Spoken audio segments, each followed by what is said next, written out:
Today, since yesterday was, as bad as it was and everything, and, the drama of yesterday, I wanted to go on script and, make a video really focused on how things would be and could go so much worse if,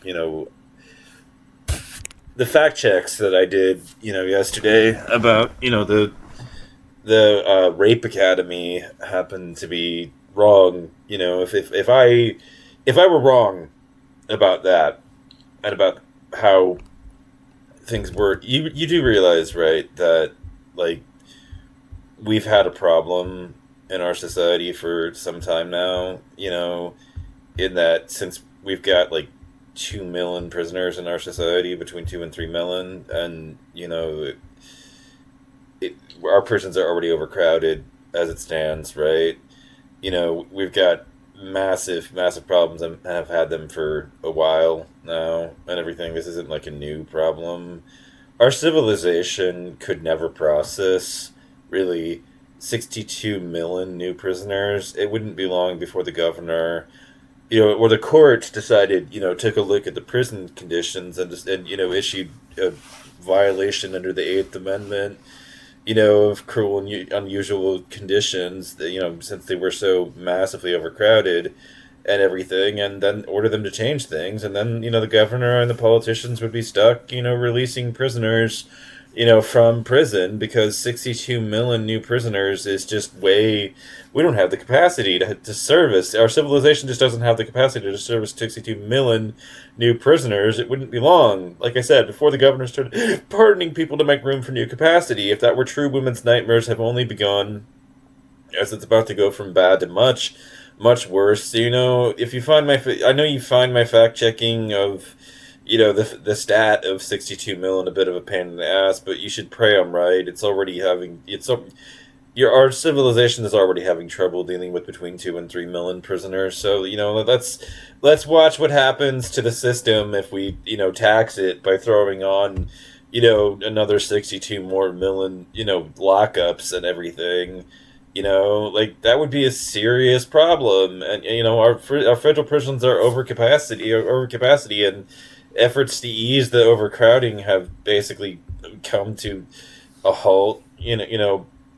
Way back in 2024, like, the Bureau of Prisons is in trouble and needs serious upgrades on many fronts. So this is the Marshall product, according to them. The Bureau of Prisons faces a host of major challenges. Federal prisons are chronically short-staffed, creating dangerous conditions for both the people working there and for those who are incarcerated. The aging buildings are in need of major repairs and maintenance. The Bureau estimates that it's already overcrowded. Its already overcrowded prison population will expand to 10% over capacity in 2024. Not, by now, very little will have changed. When we talk about these problems, we're talking about problems that are very stubborn, usually. They don't get fixed, despite the grim conditions to people, which allow people to live in their communities while serving their sentences, if they are not likely to serve new crimes, have ended or at risk of ending. Former BOP staffers and advocates for prison rights say that an increase could increase the prison population at a time when, resources are already strained. The elderly offender program allowed 60 or older who had served most of their sentence and were incarcerated for an offense categorized as nonviolent or non-sexual to be released to home confinement. It was a pilot program expanded by the First Step Act, which took effect in 2018, and the program expired in September. Older people are far less likely to commit new crimes, according to the government research. Incarcerating older adults is also expensive, as they require more medical care, which is especially costly behind bars because prisons have to supply transportation to and security at hospitals. Research suggests that it costs twice as much to keep an older person in prison as a younger one. The second program is part of the CARES Act passed in 2020, which addressed the issues related to COVID-19 and allowed people to finish their prison sentences at home to ease the overcrowding at the height of the pandemic, which we've already seen happen, but legislation sponsored by Republican Marsha Blackburn of Tennessee could force participants to return to prison now that the COVID-19 emergency is over. The policy is no longer feasible, Blackburn tweeted last month. Actually, yeah, quite wrong about that. It's returning to the status quo that was, infeasible.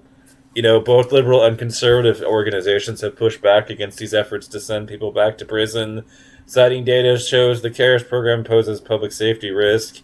According to a statement from President Joe Biden's office in November, of more than 13,000 people released to home confinement under CARES Act, less than 1% have committed a new offense, mostly for non-violence, low-level offenses, and all returned to prison as a result, according to the White House. The program has eased the burden of the BOP staff and has saved millions of dollars. These savings could be especially important as the Bureau tries to address the deteriorating prisons that need expensive maintenance and repairs. The agency's Office of the Inspector General recently identified unsanitary and potentially unsafe conditions at a federal women's prison in Florida. Among other health and safety issues, investigators found rats, moldy food, and leaky roofs. We observed the housing areas in which feminine hygiene products were being used to absorb water from leaking windows.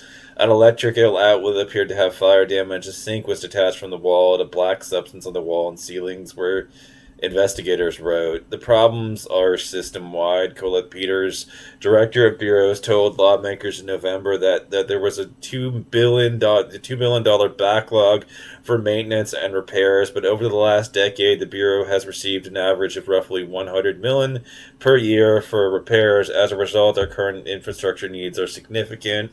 Failing infrastructure is not the only issues Peters flagged. Despite recent improvement, she said that craft recruitment and retention remains a challenge. The New York Times reported on the federal facility in Colorado where staffing was quote, so low that teachers, case managers, counselors, facility workers, and even secretaries at the complex have been enlisted to serve as correction officers despite having only basic security training. And the Marshall Project investigated a federal prison in Illinois where several people died in recent years. One employee told the Quad City Times that the conditions have cultivated an environment with catastrophic potential. High prisoner-to-staff ratios can have serious consequences. High-profile deaths and injuries in federal prisons, like the stabbing of Derek Chauvin in November, have highlighted the problem. The Inspector General said that short staffing have contributed conditions that allowed Jeffrey Epstein's suicide. Oh wow, Derek Chauvin got stabbed. Ooh. Ooh. I did not know that, particular fact. Well, I don't feel particularly sorry for him, considering what he did, but, ooh. He's still a human being, so I guess, even he deserves, humane conditions, but Jesus, he did a terrible thing. The Inspector General said that the short staffing had contributed to conditions that allowed Jeffrey Epstein's suicide. Now what happened to Jeffrey is a lot more better understood, because of the fact that we just didn't have staff to prevent what happened. That jail ultimately closed in 2021 due to poor conditions. Oh God damn it. My frustration is just, with the way that scrolling is working at this point on these sites. Short staffing also creates a cycle. Oh, God damn it. Well,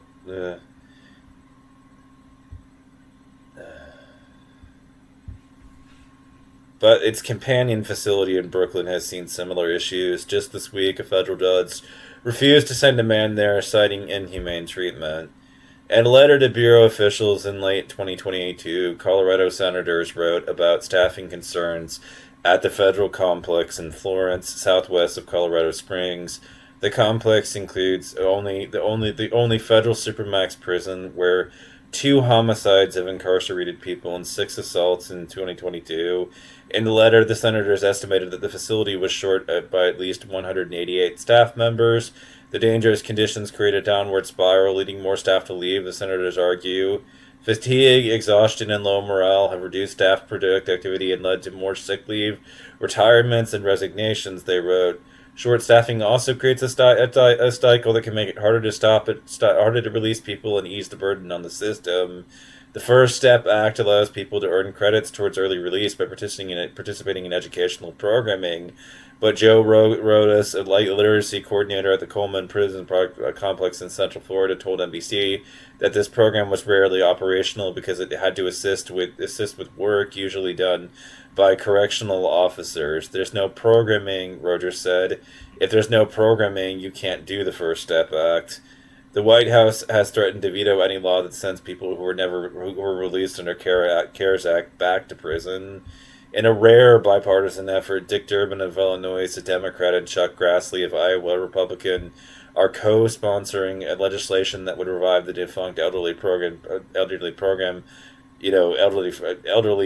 offenders program for older prisoners. Hugh Hurwitz, the former acting director of the Bureau, has said extending the program would make sense. Bureau staff could focus on people most in need of programming and security, thereby reducing the risk to society. It will also save taxpayers greatly by reducing Bob's medical cost.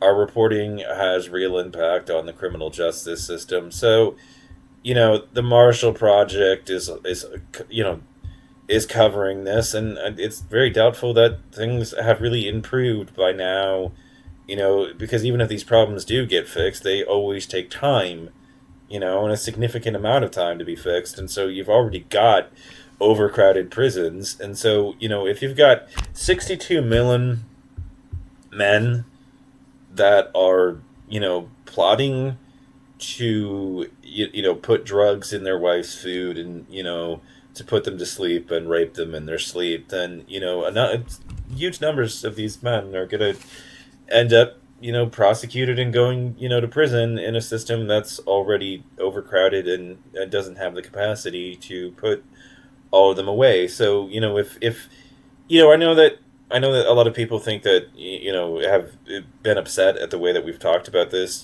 because they're like, well, even one is too many, like, what are you doing saying all this stuff?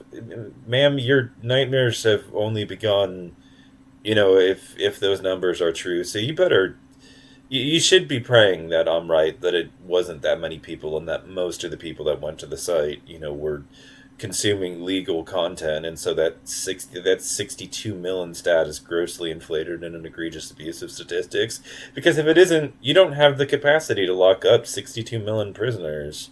You just don't. The system would it wouldn't just buckle under that much pressure. It would fundamentally break. You'd be releasing people left and right. You wouldn't be able to handle that, and we'd have to have a massive boom of building new prisons and everything, because we don't have the capacity to support that kind of strain. And 100,000 is already stretching it, but it's manageable. Especially if we start releasing some of these people that are only in there for nonviolent drug offenses.